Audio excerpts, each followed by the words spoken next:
সপ্তাহের ব্যবধানে রাজধানীর কাঁচা বাজারগুলোতে কমতে শুরু করেছে সকল ধরনের সবজি ও মাছের দাম।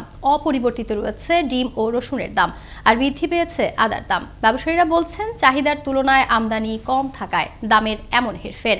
সহকর্মী জয়নাল আবেদিনের প্রতিবেদন। রাজধানীর কাঁচা বাজারগুলোতে সপ্তাহের ব্যবধানে শীতকালীন সবজি বাজারে ভরপুর থাকায় কমেছে সবজির দাম, তবে দাম কমেনি শসার। কারণ অন্য মালের দাম, শসার দাম 70 টাকা কেজি, ক্ষীরে 50 টাকা কেজি, কিছু ভালো চিলেটি নারকেলি বেগুন আছে ওটা আপনি 60 টাকা কেজি, 70 টাকা কেজি, টমেটো 50 টাকার নিচে তো নাই, নর্মালগুলো আছে 40 টাকা। আগে মূলের দাম আসলে ধরো 15 টাকা, আমরা বিক্রি হইতাম 20 টাকা, এখন মূলা কিনি 25 টাকা, বিক্রি হই 30 টাকা, শালগুলির দাম 20 টাকা, এখন বিক্রি হই 30 টাকা, সব দিনের দাম বাড়তি।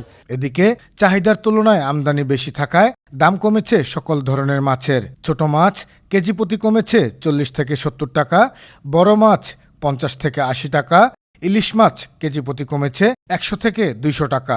মাছ তেমন দাম বাড়ে নাই, আসলে গত সপ্তাহের চেয়ে এই সপ্তাহের দাম এরকমই আছে। এছাড়াও দাম কমেছে আলু পেঁয়াজের। আলু কেজি প্রতি কমেছে 3 থেকে 5 টাকা, পেঁয়াজ 10 থেকে 15 টাকা। দাম কমেনি রসুন, তেল, ডাল, চাল সহ অন্যান্য সব পণ্যের দাম।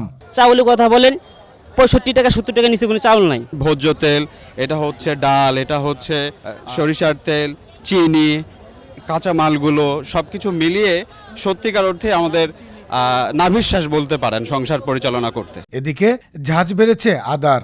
আদা কেজি প্রতি দাম বেড়েছে 10 থেকে 15 টাকা। এছাড়া সকল ধরনের মশলার দাম আগের ন্যায় থাকলেও দাম বেড়েছে শুকনা মরিচের। কেজি প্রতি দাম বেড়েছে 10 থেকে 20 টাকা। ব্যবসায়ীরা বলছেন চাহিদার তুলনায় আমদানি কম থাকায় দাম বেড়েছে। অথবা আমরা কি করবো, আমাদের পেঁয়াজ ডালে ঠিকই গেছে, আমরা আর কোনো কিছু বলার নাই। আমরা কষ্ট করেই চলে, কষ্ট করে খাই, আমাদের কথা কেউ শুনে না, সোজা কথা।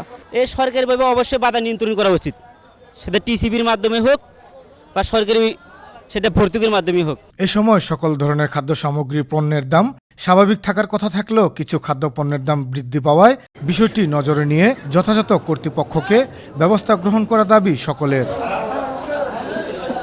জয়নাল আবেদিন, আনন্দ টিভি, ঢাকা।